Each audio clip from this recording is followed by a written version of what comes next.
Aí a gente tem complicações clínicas que a gente pode ter para esses medicamentos. Primeiro, a crise de úlceras. Nesse caso, como a gente tem esse aumento do pH, a gente vai diminuir o dano que vai ser causado. Aí a gente consegue ter esse fechamento dessa úlcera mais fácil. Aí a gente tem que avançar nesse todo da doença esofágica, que a gente também vai diminuir o pH, então a gente diminui esse desconforto, esse dano que vai ser causado por esse suco gástrico mais ácido. Além disso, a gente tem a síndrome de Zollinger-Ellison, que ela é muito boa, secretor de gastrina. A gente vai ter uma hipersecreção de suco gástrico, ou seja, a gente vai ter um suco gástrico extremamente ácido, e aí formam muitas úlceras, e aí a gente pode ter a indicação de antiácidos para o tratamento dessas úlceras consequentes. A gente também tem algumas contraindicações. Quando a gente faz uma reação de metabolização, a gente acaba formando sal. Então, pacientes em dieta de restrição de sódio, a gente não recomenda o uso de antiácidos, porque pode causar, por exemplo, hipertensão pelo aumento desse sódio. Nesse caso, mais precisamente o de bicarbonato, que no caso seria o N, né? Porque o sal tornado ele vai ser reabsorvido, e isso daí pode gerar uma alcalose sistêmica no paciente. Então, mais precisamente, não é o uso do hidróxido de magnésio, de alumínio, é mais ter esse cuidado com o de bicarbonato, que é relaçãozinha. E a gente tem a relação com o que você citou na última aula, que assim, não existe nada provado que o antiácido vai ajudar com álcool, mas a gente tem essa relação culturalmente instalada, a gente sempre a gente toma álcool, toma coisinha, a gente quer tomar um antiácido para evitar uma... Você já tirou isso da sua rotina, né? Não, você já tirou o álcool da minha rotina. E lembrar também que eles são medicamentos isentos de... São muitos. Tem professor viu também que essa questão do eno, né? Eu era viciada em eno, gente. Todo dia eu tomava. Todos os medicamentos, né, cara? Eu era Acho que eu sei se ela lá passada. professor de verdade, eu era pequenininha, minha mãe comprava muito, então era muito gostoso, porque era sabor laranja, então todo dia eu tomava uns 3, de verdade, tomava muito, achava uma delícia. Era pequenininha, né, criança, fogo, né, pega tudo. E eu não sabia essa questão do bicarbonato, esse eno, você tomar diariamente, constantemente, cronicamente, ele ativa mais a produção do ácido, né?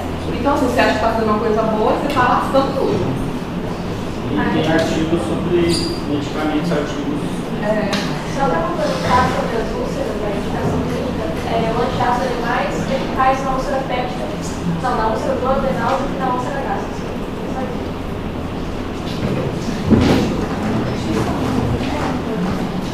Foi?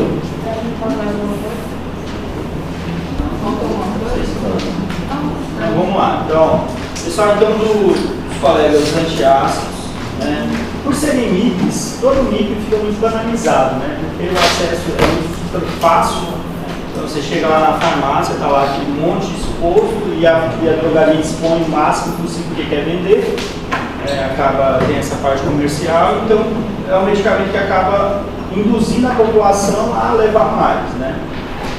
Existem muitas propagandas de televisão também que induzem a população a procurar buscar, né, também, que a gente sempre classifica isso como um erro, porque o correto seria, se o paciente já tem sintomas, né, bem clássicos, ele precisa procurar um médico com diagnóstico, e não ficar mascarando ali os sintomas com antiácidos. Às vezes o paciente já tem um carcinoma gástrico e está ali tomando antiácido, achando que está resolvendo alguma coisa, né? Então, sem qualquer tipo de diagnóstico médico. Mas as pessoas acabam, né, sendo induzidas por toda essa facilidade no acesso e também no estímulo através de propaganda de televisão que a gente tem lá o tempo inteiro. Eu nunca esqueço, já faz um tempo que não tem mais. Eu lembro quando tinha do Geomax, né, do Dragão, né, toda uma fantasia para poder vender um antiácido para a população. Primeiro ponto. Segundo ponto, gente, eu acho que assim, é uma questão bem básica e fisiológica. Isso eu sempre coloco para vocês. Se eu tiro aquilo que é fisiológico, é óbvio que tem alguma coisa ali errada. Fisiológico é o normal, é o que tem que acontecer. Se o pH ele é 2, é porque tem que ser 2.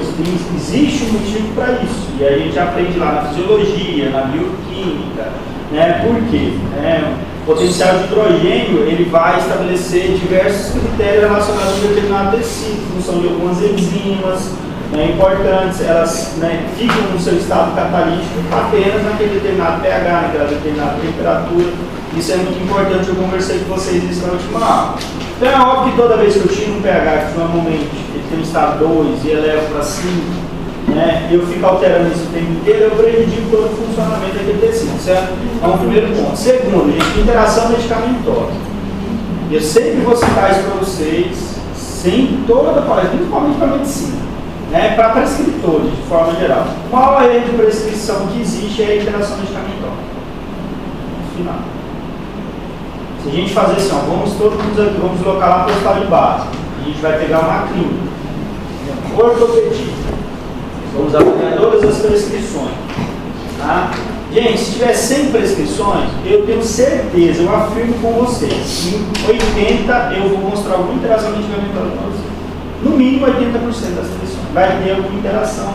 E não estou falando a interação que a gente consegue encontrar, interações que está prejudicando uma ação do outro medicamento. Está trazendo, e muitas vezes o médico ele não consegue visualizar, e aí ele espera um resultado que ele mesmo está deixando, né, de ter esse resultado da interação que aconteceu dentro da pressão dele, ele não conseguiu enxergar.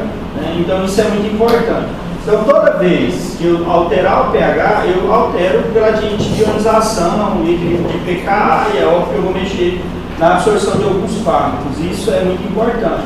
Se eu tenho um fármaco ácido, ele vai ser prejudicado. Se tem absorção gástrica, ele vai ser prejudicado. Ele não vai ter uma boa absorção. Então é outro ponto bastante importante. Terceiro, como os colegas falaram, gente, antiácido é uma substância básica que no meio ácido gera um equilíbrio químico. Como o Ivo falou, não é porque está gerando um equilíbrio químico que isso vai ficar neutro. Se vai ficar neutro, se vai para o lado alcalino ou se vai continuar ácido, está condicionado a que pH tem, né, essa substância básica, qual é o volume que eu estou administrando e a concentração que eu estou administrando, para saber como é que é essa regra. Quando a gente fazia cálculos de química geral, equilíbrio químico, química analítica, né, assim que a gente faz, então esse gradiente, essa regra, ela vai estar ajustada de acordo com a quantidade de solução, a quantidade de moléculas, a quantidade de mol que a gente chama. Então, é só uma substância química ali presente. Aí o que eu preciso entender? Né? Na grande maioria das vezes, esse pH ele vai para próximo mais ou menos de 4,5. A gente vai ver que nos IBPs, eu não sei se o pessoal conseguiu pesquisar, tem estudos de IBP que falam que é 4,8, 5, 4,2, dependendo de cada um. Dos antiácidos, mais ou menos 4,5 isso vai. Ou sobe até um pouquinho mais, né? Mais ou menos no torno de 5, tá? Mas é nada mais do que uma substância. Não existe mecanismo de receptor, de enzima, de carreador, de nada que a gente estudou na farmacologia básica lá da cinética e dinâmica. É uma solução que vai gerar um equilíbrio químico ali. E no final vai produzir sal e água. Alguns antiácidos produzem também gás. Por isso que alguns pacientes se sentem... Ele toma um antiácido e depois ele faz o quê, gente? Arrota, né? Nessa lá. Porque está produzindo CO2. Tá? Isso faz parte da reação química. Produziu água, produziu sal e produziu CO2. Né? E esse CO2 ele começa, né, a altar esse CO2 que foi ali gerado. Porque outra situação também que foi bem interessante, isso é muito importante que os coleguinhas falaram. O hidróxido de alumínio e magnésio são hoje os mais usados de forma bem significativa. A maioria dos compostos são hidróxido de alumínio e magnésio combinados, tá? São os mais utilizados pela indústria. Tende ao magnésio, ele tem um poder mais laxativo e o alumínio tem um poder mais constipante. O Rudman não é muito fã disso, porque ele fala que nem isso sempre vai ser um complemento. Ele diz que nem sempre por usar o magnésio e o alumínio você vai solucionar a constipação e o poder laxativo que eles têm. Nem sempre um vai neutralizar essa ação do outro. Mas ele fala que sim, é uma boa combinação. Beleza? Então, o próprio Rudman coloca em relação a isso. Se eu utilizo separado, professor, só alumínio, por exemplo, existe só hidróxido de alumínio, separadinho. E existe só o famoso leite de magnésio. Já ouviu falar da vovozinha lá, né? Só leite de magnésio. Também tem separadinho. O que vai fazer, isso é muito importante também, o hidróxido de magnésio lá, ele sair de um poder antiácido para ele ser um laxante mesmo. Dose. Se eu aumento a dose dele, ele passa a ter mais poder laxativo. Quanto mais eu aumento a dose do hidróxido de magnésio, ele passa a ter mais poder laxativo, né? As pessoas mais idosas, elas vão chegar assim: doutor, prescreve para mim, que eu uso para limpar o sangue. É o termo que eles usam, beleza? Limpar o sangue. Porque para eles todo laxante limpa o sangue, certo, Tadeu? É uma vassourinha que vai lá e dá uma varrida no sangue, certo? Mas na verdade é só um poder laxativo mesmo. E ele tem, e muitas pessoas acabam utilizando com essa finalidade, beleza? E da mesma forma o alumínio ele vai ter um poder constipante, também tem, e o pessoal aqui já explicou porque eu não vou ficar voltando no assunto, tá? Outro ponto importante também, pode falar. Essa questão de dados de magnésio, até perguntar se é uma prescrição correta. A questão da prescrição dele para gestante, para a questão da constipação da gestante, é uma prescrição correta ou tem alternativa melhor? Não, dá para usar, eu acho bem tranquilo. Dá bem tranquilo, apesar que hoje a gente tem principalmente algumas fibras bem tranquilas de usar, tá? E que também não tem muito problema de efeitos colaterais, de danos e tal. Quando a gente vai pensar de efeitos colaterais mais graves dos antiácidos, os estudos que mais relevantes é do alumínio. Alumínio é interessante, não é legal, porque o alumínio absorve, tá? O alumínio absorve, o alumínio pode causar alguns danos. Existem artigos colocando, né, acúmulo de alumínio, intoxicação por alumínio, pacientes que usam muito hidróxido de alumínio. Magnésio não, tá? Magnésio tranquilo, então seria uma opção. Mas hoje nós temos bastante fibras, nas solúveis e insolúveis, que são bacanas para usar, para ajudar, né? Metamucil, vou te dar um nome comercial de uma fibra bem legal que tem, é o Metamucil. Ele é muito bom, existem várias outras, vem em geleia ou vem em sachê, tá? Só que não é aquele laxante assim, né? O paciente quer um resultado agora, bum, né? Não é bizacodil, né? É lactopurga, tá? São laxantes que você começa a usar e aí você começa a promover um novo equilíbrio ali do intestino para depois de 1, 2 dias começar a gerar um resultado interessante, tá? Porque são realmente fibras mesmo, solúveis e insolúveis ali dentro. E o metamucil, realmente é bem interessante, dá para usar também, tá? Deixa eu ver o que mais, gente, ácido. Acho que isso. Depois, na próxima aula eu vou fechar isso aí, talvez eu mostre mais algumas coisinhas para vocês, mas lembrando de cabeça isso mesmo. Pessoal, o próximo, por favor. Alguma pergunta para os colegas? Não? Aproveitem. Não? Tá combinado já não perguntar, né? Então vamos lá, pessoal, o próximo. Vai começar a conversa. A medida lá. Vai falar sobre os antagonistas da histamina, que é a relação H2, os receptores H2. Até então, se tratava as úlceras em relação ao suco gástrico. Até que saiu os antagonistas de H2, e aí eles começaram em relação à formação do ácido mesmo, ácido 2. Você tem a produção de histamina pelas células endocromafinas, né? Ele atua paracramente, devido a estar perto das células parietais, aí eles atuam no receptores H1. Só que aí, como tem alguns valores muito baixos, aí atua a produção e o fornecimento do H2, que é o vascular. Né? Os principais antagonistas que a gente tem são a metidina, cimetidina, amantidina, famotidina e lisatidina, né? E eles atuam bloqueando antagonistas, né, desses canais. Quando você tem essa diminuição na gastrina e na histamina com esse antagonista, você também diminui a relação da pepsina, onde você diminui também a produção de suco gástrico, e aí melhora também o tratamento de úlceras duodenais, porém elas não são, elas podem ser,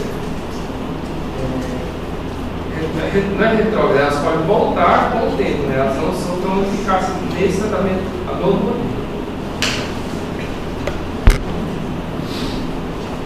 Assim, quando a gente pensa na ação, literalmente a gente pensa na célula que produz o ácido clorínico, que é as células varietais. Como já foi dito, a célula não produz o ácido, ela produz ali os precursores que são liberados no intestino para produzir o ácido. Quando a gente pensa nessa produção do ácido, a gente tem que lembrar dos estímulos para produzir esse ácido. Um dos estímulos que eu falava da gastrite é a gastrina, mas também tem a histamina e também a acetilcolina adquirida lá do sistema nervoso central.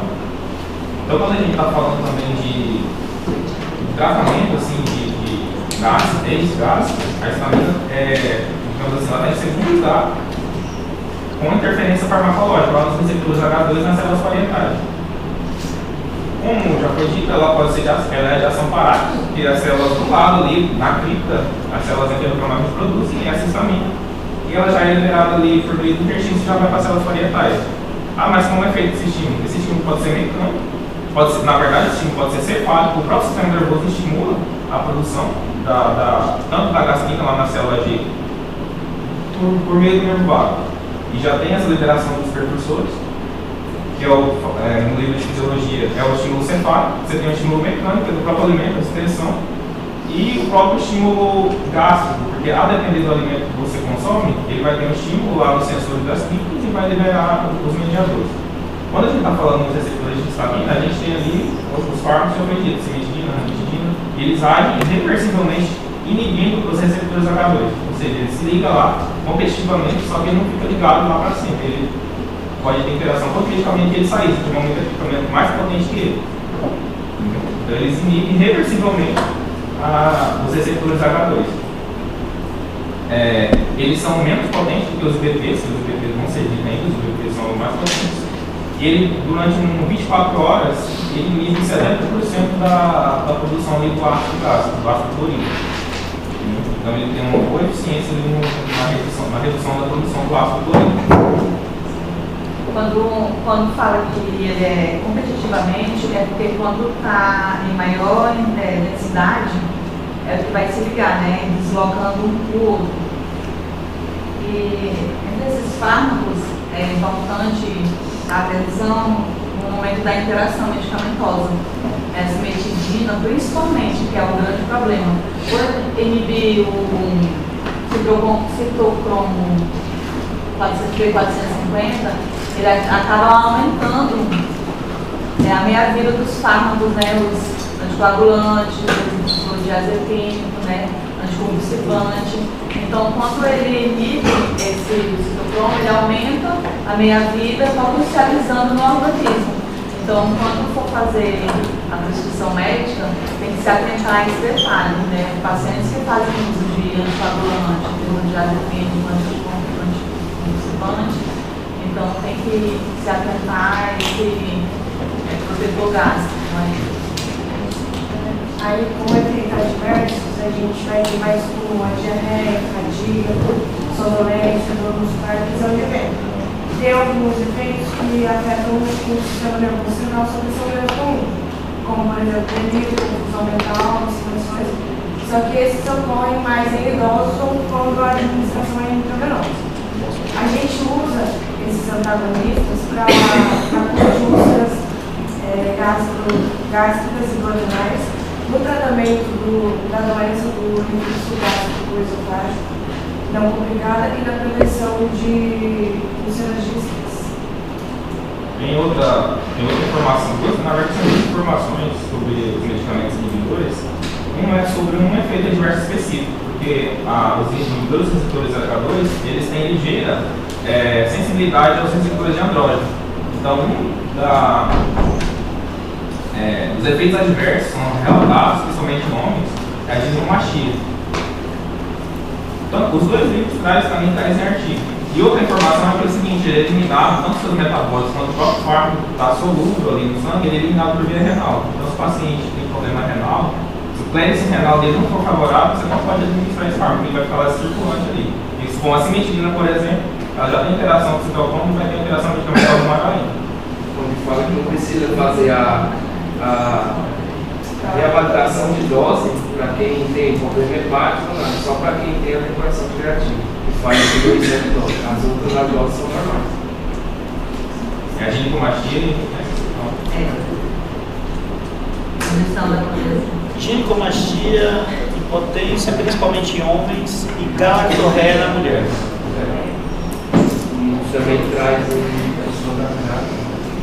Eu já vi alguns ginecologistas passar mesmo essa medicação para aumentar a produção de leite. Exatamente. É por causa que todos os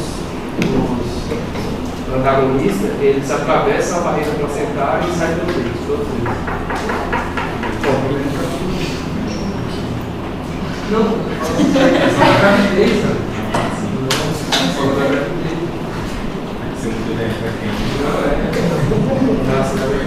Mais alguma coisa, pessoal?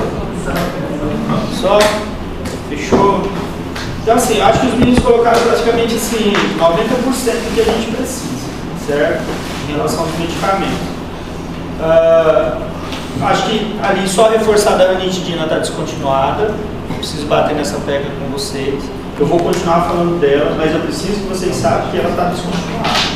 Então, quem não anotou, anote. Porque se tiver alguma pergunta sobre, eu preciso que vocês saibam. Porque você não pode chegar lá, no internato, no quarto ano, falando assim, vou prescrever uma ranitidina. O cara vai falar onde você vai produzir, né? Tá, ela não tem mais. Professor, por que a gente vai ficar falando dela? Porque está em todos os artigos, todos os livros, tudo, ela continua lá.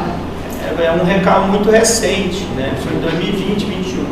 E aí existe uma probabilidade de ela retornar. O que a Anvisa solicitou das indústrias foi que ela solucione o problema.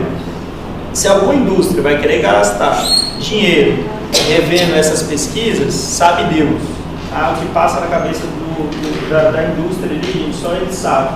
Porque às vezes não é interessante financeiramente, eles não estão nem aqui, deixa sem esse medicamento mesmo, sai do pai. Então ela vai avaliar isso se for financeiramente interessante para a indústria, se não, deixa os outros fármacos mesmo e segue, tá entendendo, com os IBPs, com outras alternativas que a gente tem, tá? Então isso é o primeiro ponto. Em relação à questão da ligação ser reversível, isso é muito importante para não confundir com os IBPs, né? Que o pessoal vai falar a seguir que são ligações irreversíveis, isso traz resposta mais duradoura. Já dos antagonistas é um receptor, então é uma ligação competitiva, é um antagonismo competitivo, isso é muito importante. Segundo, entender que ela não interfere diretamente na bomba, na secreção, e sim na sinalização de estímulo, e não de todos os estímulos, de um estímulo, né? Está mexendo em uma via, né? Então, aí está condicionada a ela, tá? Então, também bastante importante. O que eu acho mais importante, gente, é a questão da cimetidina. A interação dela com o citocromo P450, tanto que os artigos eles trazem assim, acho que até o Woodman também, não sei se é o Woodman ou o Hang, ele faz o parâmetro da cimetidina, ele coloca a cimetidina como 1 de interação. É como se fosse o número 1, o máximo. E aí ele puxa lá para a ranitidina. Ele fala que a ranitidina, comparada com a cimetidina, a interação lá, ela promove 0,1. Como se ela tivesse só 10% da interação que a cimetidina causa. A famotidina 0 e a nizatidina 0. Então elas não têm esse problema. Então assim, é muita cimetidina mesmo. Então ela é um fármaco realmente muito problemático com a prescrição. A colega colocou lá alguns fármacos para vocês. Quem prestou atenção lá nos medicamentos que ela falou que interage? Quem anotou? Aí perderam a aula dela. Eu aprendi. Mas a cimetidina interage com quem? Não, mas quais são os medicamentos? Lá, tá vendo? Então ela falou. Isso é importante. Porque ela colocou lá benzodiazepínicos, não foi, amiguinha? Eu aprendi, tá vendo como é que eu tô esperto? Fenitoína, varfarina, não foi? Tá vendo como é que eu sou um bom aluno? Então eu prestei atenção, certo? Então, ó, exemplo. Se tá lá na prova, Tadeu, vamos dar um exemplo aqui, Tadeu, de uma possível questão. Imagine que nós temos um paciente em tratamento de úlcera com cimetidina, beleza? Só que esse paciente, ele é um paciente também de outro colega médico e ele faz um tratamento de coagulação. E ele utiliza um cumarim, com a varfarina, certo? Só que o colega médico gastro não fez esse questionamento, essa análise da prescrição do outro médico, do outro prescritor. O que pode ocorrer ou o que irá ocorrer com esse paciente? Tadeu? Aí você vai me explicar, você está entendendo? Ó, professor, por esse fator, esse paciente ele pode apresentar um quadro, tá? Você está entendendo? Então isso que é importante, são interações, esse tipo de interação é interação grave. Existe interação medicamentosa, gente, que ela é controlável. Que você está vendo na prescrição e você não mexe na prescrição, você deixa. Porque não é uma interação que vai prejudicar o paciente, que vai tirar totalmente, né, o efeito. Não. Agora, existem interações que podem matar o paciente. Você pode ir a óbito pela interação. Imagina que você tem o São José, seu paciente, ele usa varfarina e ele mora lá no sítio e ele está sob uso de medicamento. Ele vai lá, utiliza a cimetidina, gente, dependendo da dose da varfarina, dependendo do quanto que ele usa de cimetidina, ele vai ter uma hemorragia, ele não vai ter nem tempo de procurar o hospital. Quando ele chegar, o médico descobrir, entrar com vitamina K para reverter o efeito da varfarina, já foi, tá? Certo? Então, assim, existem medicamentos muito críticos. Outros exemplos, professor, interação com anti-inflamatório não esteroidal, vai matar o paciente? Não. Vai potencializar efeito, né, pode gerar uma maior toxicidade, mas não vai matar o paciente. Agora, o anticoagulante é muito grave, né, porque o fármaco é um fármaco já muito crítico. Os anticoagulantes, o índice terapêutico deles é estritamente estreito, né? A margem da dose mínima e máxima é justíssima. Qualquer tipo de interação, você já potencializa um efeito extremamente tóxico. E aí, qual que é o grande problema? Você está mexendo em equilíbrio no sistema de coagulação da pessoa, que é um sistema estritamente crítico. Tá? Então, aí é um outro problema. Ah, professor, o paciente teve interação com benzodiazepínico. Qual que é a probabilidade? Aumentar a sonolência, aumentar a sedação. Se é um idoso, ele pode ter maior probabilidade de queda, de fratura. Gente, isso para vocês é vital, né? Lá no hospital, uma das coisas que a gente mais cuida, segurança do paciente. No núcleo de segurança do paciente, o que a gente mais toma cuidado? O uso de medicamentos hipnóticos e sedativos, principalmente no paciente idoso. Você está entendendo? Por quê? Porque aumenta a probabilidade de queda. O cara está lá na cama, ele vai querer levantar de uma vez, né? E aí ele tem, né, nível de depressão ortostática, o paciente cai lá da cama e tem fratura. Chega no banheiro, cai e fratura. Você está entendendo? Ah, então isso é muito importante para a gente, essas interações, beleza? Então o pessoal também citou para nós, ficou bem legal, tá? E deu para a gente dar uma... E depois na próxima aula também eu vou dar uma complementar. Pessoal, pausa para o coffee break. Na volta a gente continua com os IBPs, ok?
Outro, bora pra próxima. Coloquei. Ensina aí, você tá indo no Giga,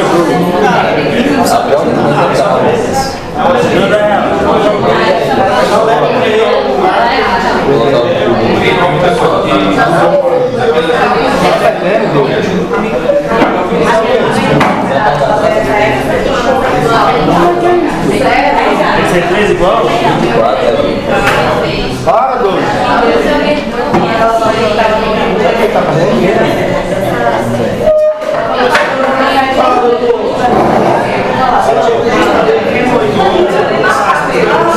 Eu não tô entendendo. Lá você vai trabalhar.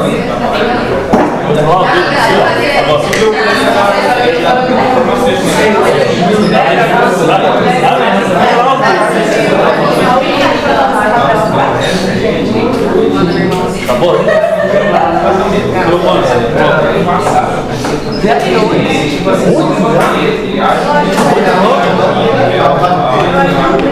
Você tá?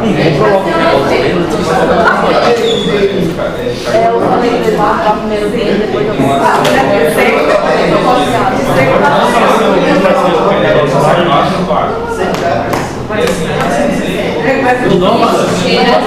Vai sim. Eu faço cheio.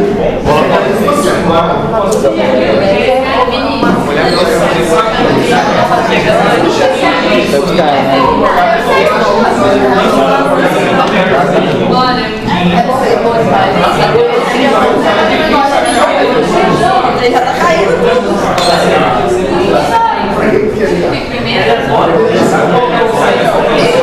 Já fiquei doente.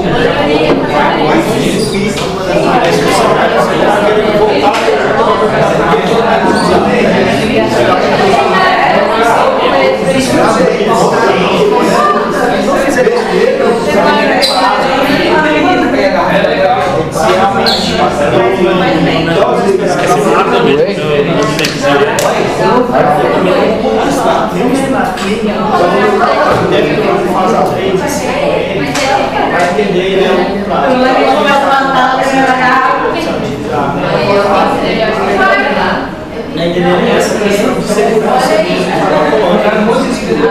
agora você tem que mas o medicamento tem um monte de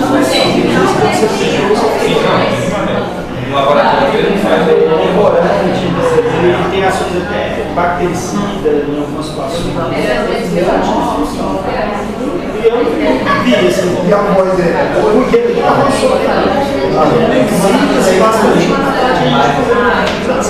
mas era bom tentar achar material. Não sei se você vai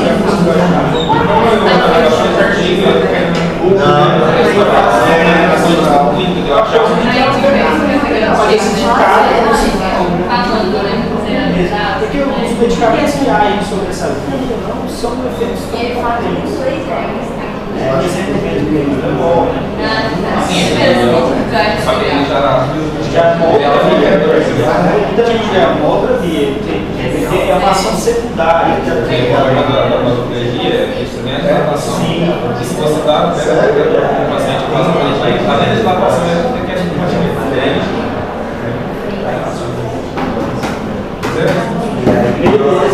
Mas é algo que dá pra cara. Você tá aí, material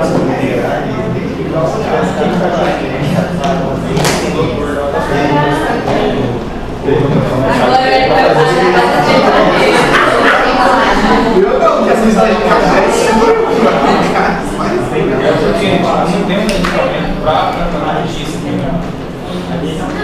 E aí eu posso ter, Tipo, Eu compartilho. e assim tem uma completa. Faz o pé, é o problema. Aqui, no hospital, tem um problema. O paciente não serve. Não tem tratamento para você fazer isso aí.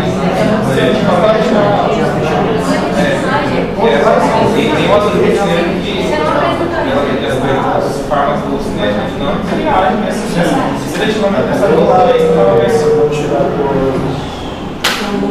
beleza, mas qualquer coisa você pode mandar. Assim, ó, pai, ó. Valeu? Pô, deixa de graça.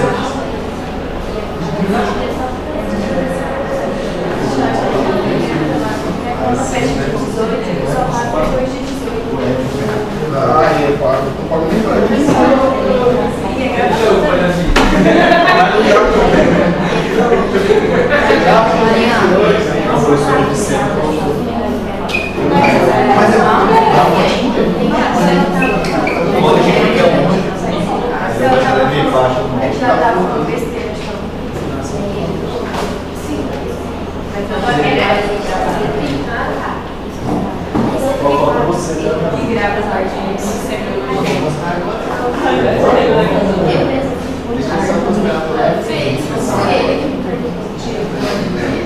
É igual para a mão, né? Não dá uma fica, não? Ah, então vai Eu tô ligado. Não, mas a gente mandou. Mas eu já mandei, filho. Já mandei, papai. Localização. Vou passar ou não?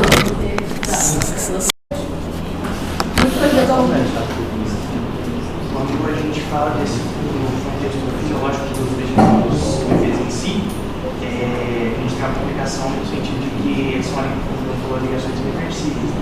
Então, a partir do momento que a gente tem a ingestão desse medicamento, o corpo vai alterando o processo fisiológico com o passar do tempo e a gente tem a medida de adaptação do próprio organismo. O organismo, com o passar do tempo, vai tentar compensar aquela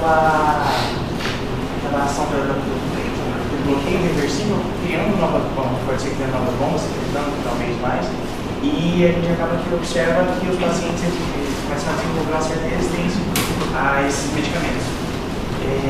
Dentro disso, a gente observa as variações nesse sentido, aí a gente vai intercalando para medicamentos mais fortes. Geralmente inicia ali com o Prazol e vai para outras gerações mais avançadas. A gente vai observar aí a variação na questão da formação e também na questão da administração, né? Da dosagem da fisiologia que é administrada para aquele paciente. Vou falar um pouco sobre a interação medicamentosa. Os inibidores de bomba de próton, eles podem interagir com outros medicamentos devido ao seu metabolismo pelo sistema P450 que vai ocorrer no fígado. O citocromo P450 é da família de enzimas responsáveis pelo metabolismo de muitos medicamentos e alguns, como o omeprazol e o mantoprazol, são metabolizados por certas isoformas do citocromo P450, o que significa que quando o paciente toma um inibidor de bomba de próton, junto com outros medicamentos que também são metabolizados no fígado, vai resultar em concentrações alteradas de medicamentos ou como deles, o que vai afetar a sua eficácia ou a segurança dele. No geral, eles são bem tolerados, mas eles podem estar associados a efeitos colaterais, como náuseas, dor de cabeça, diarreia e, em alguns casos mais raros, problemas renais ou hepáticos. Cada fármaco vai ter diferente perfil de segurança. Então, professor, abordando essa parte dos fármacos dos APPs, a gente pode levar em consideração da seguinte forma: o princípio ativo e a estrutura acaba sendo a mesma, só que o que acaba diferenciando são os radicais. Vou dar alguns exemplos, porque você o mais comum que todo mundo conhece é o omeprazol. Na sua totalidade, ele vai ter na parte de inibição da enzima CY219. Dessa parte, ele tem um efeito adverso, no qual atinge o anticoagulante clopidogrel, o qual vai fazer com que a sua forma ativa seja inibida. A gente tem o esomeprazol, que ele, de certa forma, acaba tendo uma forma mais potente em determinadas situações. E o último mais recente lançado no mercado, que é o dexlansoprazol, onde ele está mais ligado aos comprometidos hepáticos, onde você não precisa fazer o reajuste de dose, fazendo com que tenha a ação do fármaco sem precisar ter o reajuste da dose, porque como tem o metabolismo hepático, o comprometido não vai ter a ação total. Aí você não precisa reajustar a dose para ter a ação total do medicamento. A escolha toda essa medicação de acordo com a lista de medicamentos que nós temos disponibilidade no nosso sistema de saúde, porque algumas gerações elas são o custo dela não se dispõe, não se equipara com a funcionalidade que a gente tem. unidade praticamente um atendimento numa unidade básica de saúde, por exemplo. A gente vê várias disponibilidades várias possibilidades de prescrição, mas aquela mais simples, às vezes, tradicional, problemática, comparado com a mais recente do mercado, que às vezes é mais caro. Algo mais? O que foi, Carlinhos? Só tá rindo algo mais rindo aí. Não, eu tô falando assim, Mas é medo, não fala assim. Não, tá perfeito. meu Deus. A gente pensa que tem medo de estar falando alguma coisa, né? Você está falando mais alguma coisa, gente? Vocês querem complementar? Pessoal, então, os IBPs, né? A primeira coisa que a gente já pode colocar nos IBPs que são os fármacos mais importantes hoje para tratamento de gastrite. Os mais utilizados, não tem nem comparação, são realmente assim, medicamentos amplamente prescritos, seja unidade básica de saúde, média complexidade, intra-hospitalar, onde vocês forem trabalhar. Então, lá no postinho de saúde, você vai ter lá na farmácia IBPs, vai estar na lista de medicamentos da unidade básica, vai ser o medicamento que você vai ter acesso para a prescrição. Você está lá, exemplo, na média complexidade, lá no centro de especialidade médica. Também lá na farmácia vai ter medicamentos, você vai ter acesso para a prescrição. Seja você está dentro do hospital de base, medicamentos também que você não tem. Então, são fármacos amplamente prescritos e amplamente utilizados, né? Primeiro ponto. Segundo, hoje nós temos alguns protótipos dentro da classe, né? Tudo começou basicamente com o omeprazol, que foi o mais utilizado, apesar que vieram outros protótipos antes do omeprazol, mas ele foi o primeiro assim, realmente a ser amplamente comercializado, né? Hoje, os mais usados é o omeprazol e o lansoprazol, por estarem na RENAME, na Relação Nacional de Medicamentos Essenciais, que eu gosto de falar para vocês, porque é o SUS, né? O Brasil tem um sistema público gigante, o maior do mundo, e a gente tem que sempre citar isso, porque é onde, né, muitos de vocês vão trabalhar, é a nossa maior realidade hoje de prestação de serviço de saúde é dentro do SUS. Então, na RENAME tem a presença. Então, o paciente que tem acesso à farmácia popular, o que agora voltou, né?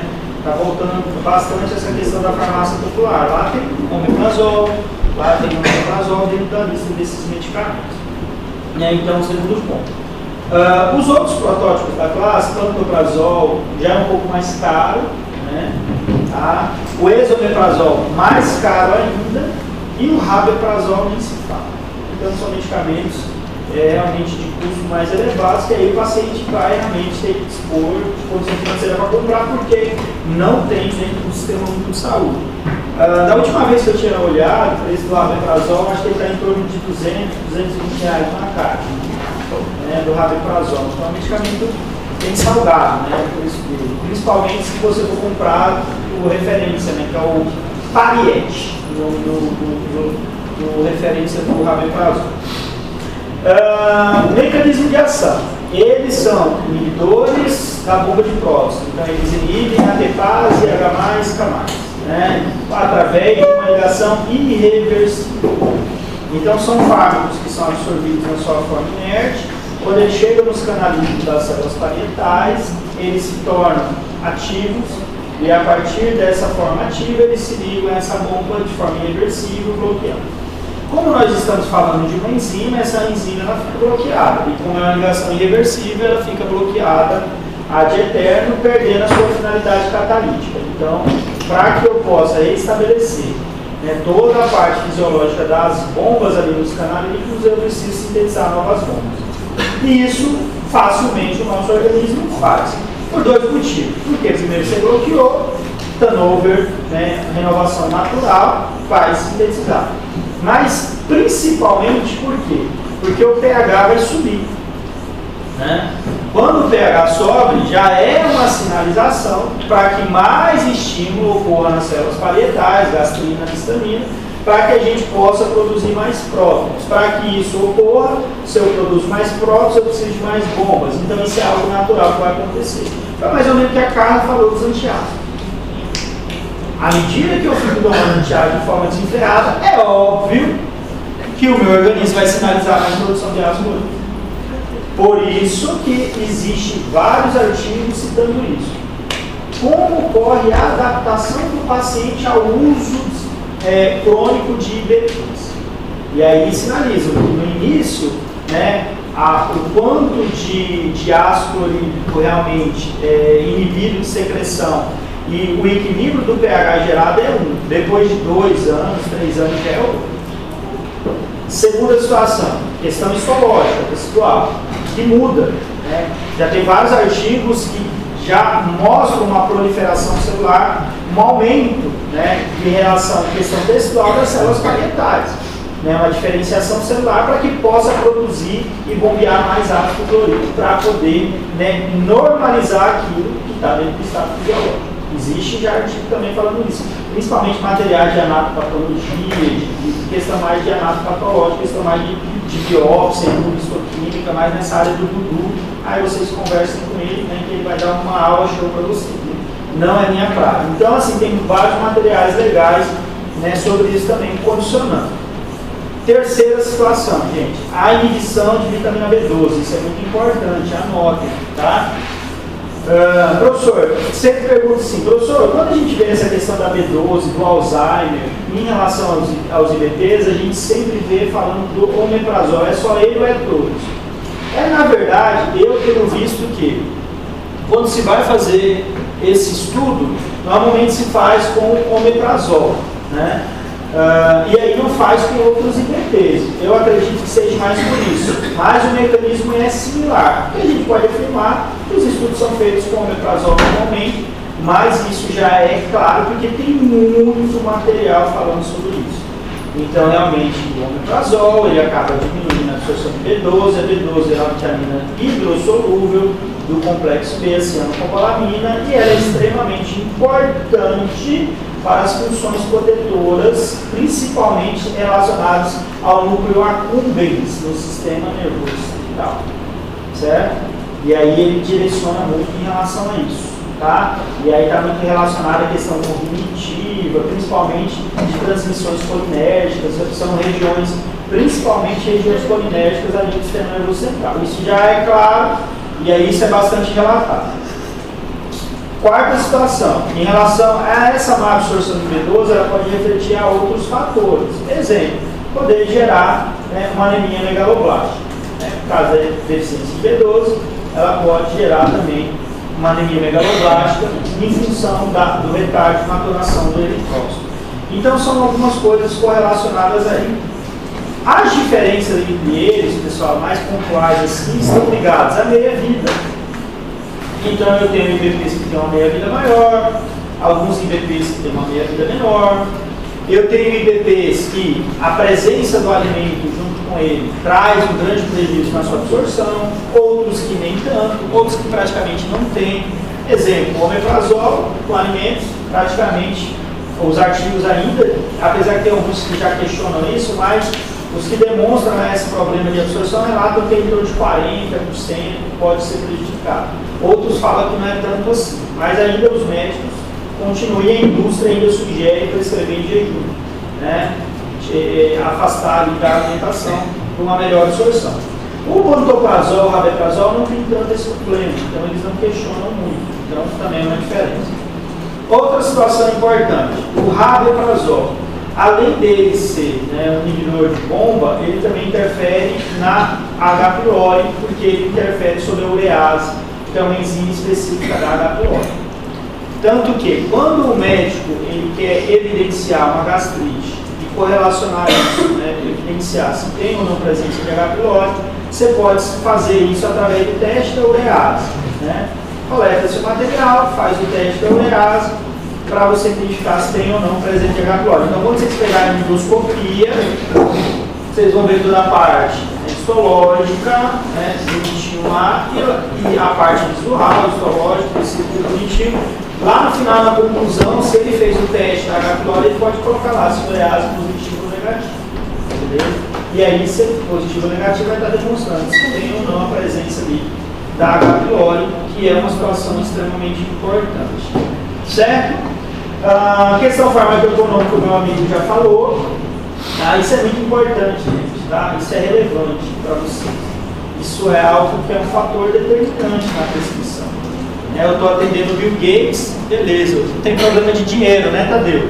Posso prescrever uma molécula nova, um fármaco que traz mais conforto, que tem melhor meia-vida, que vai causar menos efeitos colaterais, que vai ser mais adaptável à utilização, que tenha menos interações, blá blá blá blá blá blá. Então, não tem problema, você prescreve o que tem de melhor, né? Um comprimido de liberação modificada, tudo isso, tudo que a indústria tem de tecnologia para agregar. Agora, se eu estou prescrevendo para o seu José, né, aposentado, é outra coisa. Aí, exemplo, professor, é sempre uma redundância ficar falando sobre isso. Não, porque depois a pessoa sai da faculdade e não faz isso, gente. Falo porque eu trabalho há 20 anos com saúde e eu vejo amiguinhos, né, lá no postinho junto comigo, e aí o cara prescreve um esomeprazol. Aí eu vou lá conversar com o coleguinha, né, chefe, você já tentou omeprazol, você já fez uso, o paciente não está adaptando bem, não está tendo boa resposta, qual é a indicação para o esomeprazol? Aí ele não me fala qual, porque é a primeira vez do paciente, agora que o paciente está sendo diagnosticado, né, eu falo, olha, esomeprazol não tem, não vai ter condição de cobrar, tem caixa que custa R$120, pela posologia que você está prescrevendo aqui, ele vai gastar em torno de R$100 a R$200 por mês, você está entendendo? Ele já está vendendo almoço para comprar a janta, o paciente não vai deixar de comer, gente, para tomar medicamento. Tá? Então ele não vai comprar. E ele fica com vergonha. Eu gosto de sempre falar isso para vocês, porque o paciente não fala para vocês, mas fala para nós, farmacêuticos. Ele fica com vergonha de falar para o médico, porque ele não tem condição. Tá entendendo? Aí ele prefere mentir. Aí na próxima consulta ele vai falar que tomou. Aí quando você vai ver a evolução clínica dele, não evoluiu nada. Pô, o esomeprazol não fez resultado. Não, gente, ele não tomou o medicamento.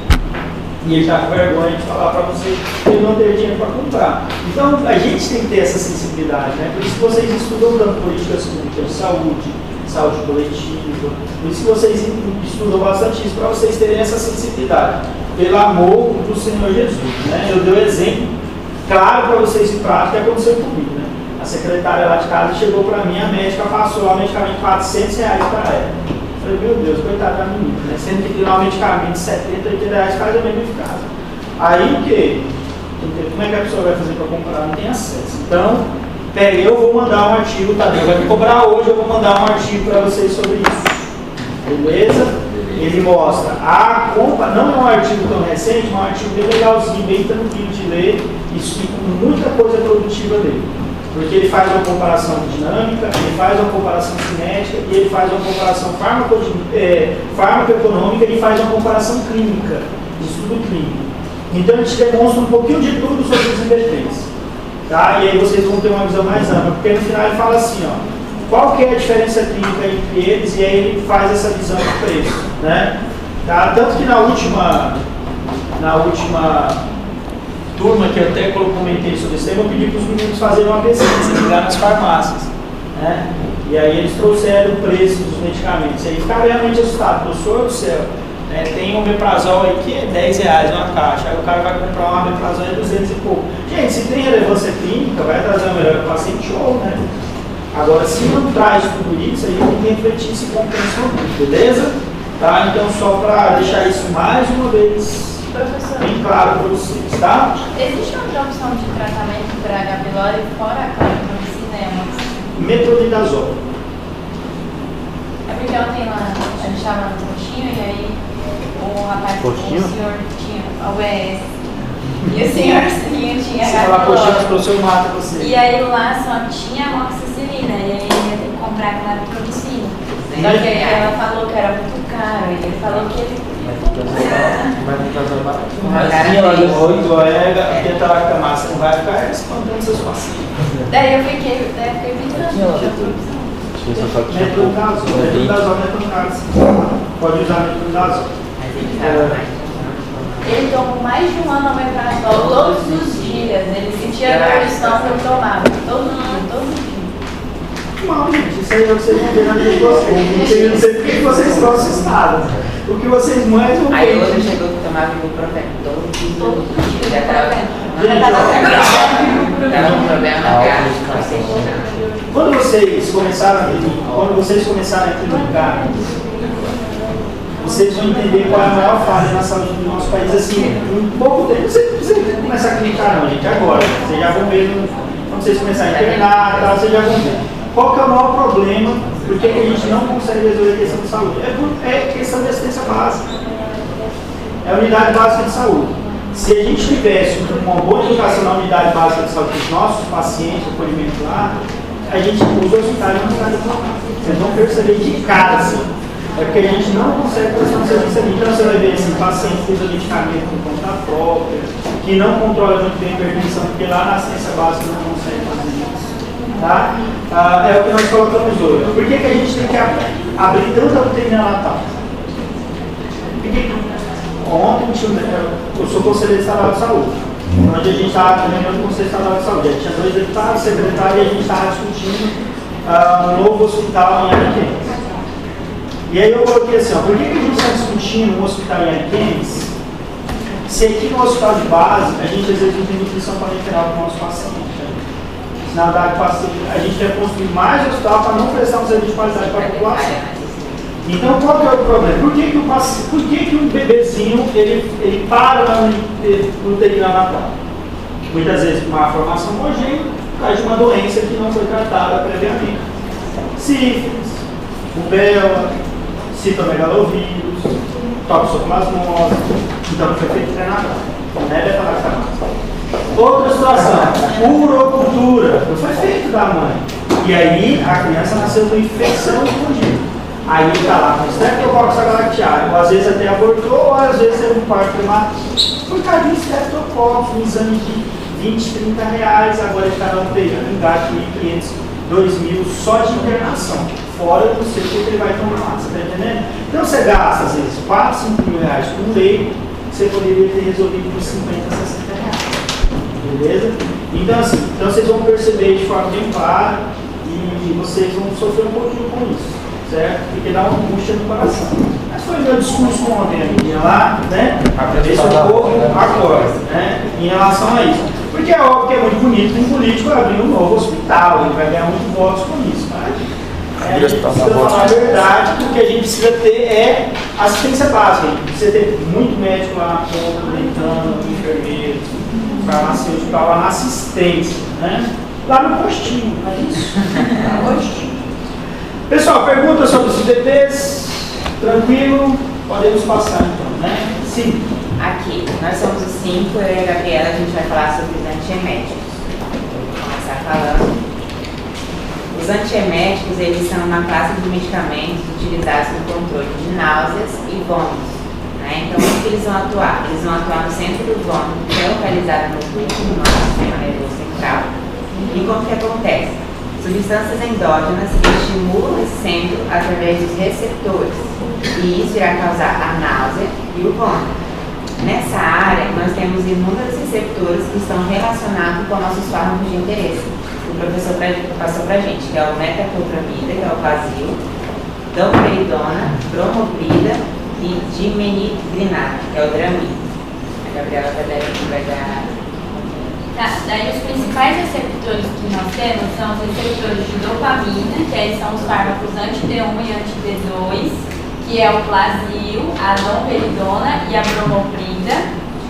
E eles possuem como efeitos adversos principais as reações extrapiramidais, como espasmo, tremores. E os receptores de histamina, o principal vai ser o H1, os fármacos anti-H1, que é o Dramin, que causa muita sonolência, porque não tem recaptação da histamina no sistema nervoso. E outra classe também que eu li que começou a ser bastante utilizada são os fármacos anti-5-HT3, que é da serotonina, porque eles causam menos efeitos colaterais do que os do anti-receptores de dopamina e histamina, que é a ondansetrona, granisetrona e palmitocetrona. Paciente oncológico usa muito, tá? Os medicamentos falam muito náusea, eles usam muito. Mais alguma cosita? Não. Pessoal? Não, eles são medicamentos. E é assim, gente, a literatura também não traz muita coisa. Pessoal, a domperidona, pode falar assim, eu achava que o domperidona era para facilitar a digestão. É porque isso depende quando você coloca a questão da digestão, né? Mas ele realmente é um fármaco para interferir sobre o translitase, de forma geral, tá? Mas não é assim um fármaco que a gente fala assim, digestivo, nada disso. Ele é de uma utilidade. Mas ele age naquela questão lá de antes do monte. Não. Aí simeticona. Simeticona. Né? Produção de bolhas, né, que a gente fala, né? Que mexe na tensão superficial que a gente fala. Aí é simeticona. Tá? Óbvio que todo fármaco que interfere sobre motilidade vai interferir sobre digestão de forma geral. Isso é todo. Tá? Mas assim, não é essa a função. Se você, exemplo, você quer melhorar essa questão de, né, quando o paciente se sente estafado, você quer dar esse simeticona nele. Por isso que lá no gastrol, eles colocaram agora a simeticona, a gente chama de gastrol TC, né? Hidróxido de alumínio, hidróxido de magnésio, mais simeticona. Então, o tá, beleza? Em relação às meninas aqui, pessoal, aqui eu só quero deixar um ponto importante aqui, que é elas colocaram em relação a pacientes ter efeitos extrapiramidais. Principalmente a questão da via da dopamina. Aí vem de novo a questão da fisiologia, né? Igual ontem, o pessoal da turma A, os meninos no final da aula perguntaram, professor, neurofarmacologia. Professor, eu já estou sofrendo. O cara nem passou aqui em 3 para você ver como é que a medicina é nada absurdo, né? Vocês estão pensando no sofrimento da M4. E aí eu fui conversar com eles, falei para eles assim, a notícia boa e uma ruim. Qual que é a boa? Que eu não acho neurofarmacologia bicho de 7 cabeças. A notícia ruim é que eu acho neurofisiologia terrível, né? Então o problema não é a farmacologia, gente, é a fisiologia. Então, exemplo, a amiguinha vai lá, prescreve um fármaco que antagoniza o receptor de dopamina. Gente, a dopamina é uma substância neuroquímica, uma neurotransmissora. Ela tem um receptor e ela tem uma função, tanto a sistema nervoso central como periférico. Se você está antagonizando o receptor dela, você vai causar alguma coisa no organismo do paciente. Porque não vai ter uma seletividade para o receptor que você quer relacionado ao centro do vômito. Então, ele vai acabar ligando em outros receptores. E aí, os efeitos dessa seletividade. O paciente vai ter tremor. Por que o paciente vai ter tremor? Por deficiência de dopamina. Qual doença gera um déficit neurodegenerativo de dopamina? Então, esse tremor que nós chamamos de parkinsonismo. Não é a doença de Parkinson. O seu paciente não está com doença de Parkinson. O seu paciente está com parkinsonismo. Em função de que? Da droga que você está utilizando. Exemplo, a Clara é psiquiatra. Certo? Ela está lá no setor de psiquiatria e ela prescreveu lá uma loperidol, uma clopronazina, antagonista de receptor dopamina. O que o paciente psiquiatra da Clara pode ter? Parkinsonismo. Você está entendendo? Por quê? Porque está bloqueando em excesso a transmissão relacionada, tá entendendo, à dopamina, porque na esquizofrenia, principalmente, entende-se que, dentro da teoria, é um excesso de transmissão dopaminérgica, principalmente. Não só isso, mas 80% da situação da esquizofrenia está relacionada a isso.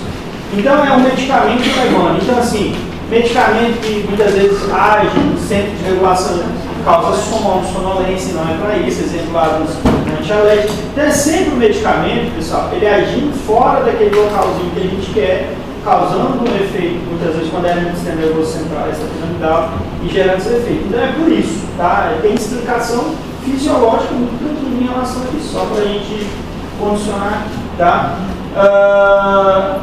Hoje em dia já tem drama que não causa a sonolência.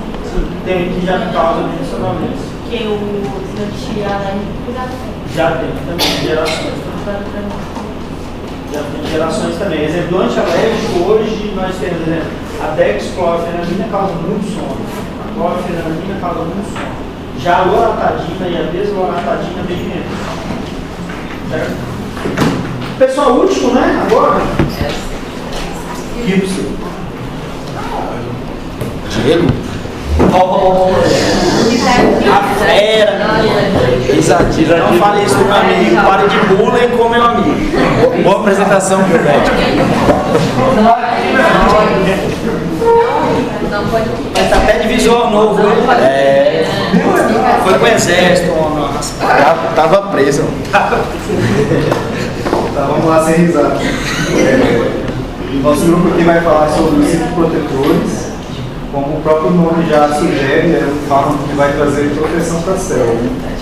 E o primeiro deles é o bismuto. Eu achei duas ações interessantes do bismuto, né? Primeiro que ele vai formar uma película protetora ali.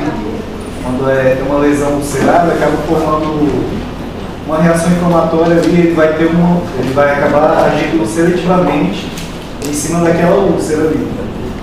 Vai formar um polímero ali e vai impedir que o suco gástrico entre em contato com a célula causando lesão.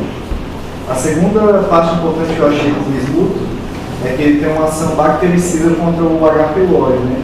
Ele acaba agindo ali na membrana do H. pylori, e os estudos mostraram que mais de 80% desses pacientes que são tratados junto com o bismuto acabam eliminando essa bactéria. Também vi que ele acaba induzindo a produção de prostaglandinas, né, para gerar um efeito ali cicatricial nessa lesão, e a produção de bicarbonato também, para aumentar o pH do estômago, né? Deixar mais alcalino. Aí tem o sucralfato, que também é um citroprotetor. Ele tem duas apresentações, tem comprimido mastigável ou suspensão oral. Ele é indicado para úlcera gástrica, duodenal e gastrite crônica. Ele é tão eficaz quanto os receptores de H2 para a estabilização de úlcera gástrica e úlcera duodenal. E o mecanismo de ação dele é que ele vai aderir às células epiteliais, formando uma substância adesiva, viscosa e pastosa, que é conhecida como bezoar. Ele age localmente para proteger o revestimento gástrico contra o ácido péptico, a pepsina e os sais biliares. Ele tem interações medicamentosas, mas que não são muito graves, não são graves na verdade. Ele reduz a absorção de uma série de fármacos, incluindo antibióticos, como a teofilina, a tetracyclina, a digoxina e a amitriptilina. E como ele exige um ambiente ácido para a ativação dele, ele pode perder a eficácia quando ele é administrado concomitantemente com antiácidos ou antes da administração do antiácido. Ele tem pouco efeito adverso e o principal deles é a constipação, mas também pode ter náusea, vômito e cefaleia. Bom, tem os análogos de prostaglandinas. Eles são compostos sintéticos que vão imitar as substâncias que nosso próprio corpo faz. Fisiologicamente, participa da regulação, da regulação da pressão do sangue e também fatores de inflamação. Eu trouxe 3 exemplos, que é o misoprostol, que é utilizado para prevenção e tratamento de úlceras gástricas por uso de AIDS. E também ele é indicado para aceleração do parto ou aborto medicamentoso, que é o Citotec. Aí tem a latanoprost, que é usado para pressão intraocular. Ele é em forma de colírio, que ele vai diminuir a pressão vai diminuir a injeção intraocular em pacientes com glaucoma. Aí tem o alprostadil, que ele é para a disfunção erétil. Ele tem uso tópico, de injetável também, e oral. Aí a farmacodinâmica do misoprostol, ele atua como receptores de prostaglandina, especificamente no 8E3, que aí ele vai provocar contrações uterinas e relaxamento do músculo liso gastrointestinal. Da latanoprost, ele é agonista de receptores F3 nos olhos. E isso leva ao aumento da drenagem do mucosa e redução da pressão intraocular. E do alprostadil, ele é análogo da prostaglandina 1. Ele relaxa o músculo liso nos vasos sanguíneos,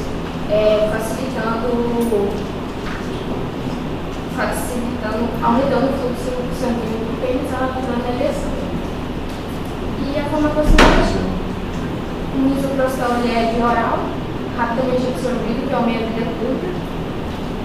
E para manter os efeitos dele, você tem que estar constantemente tomando. O latanoprost geralmente é utilizado como colírio, como eu falava.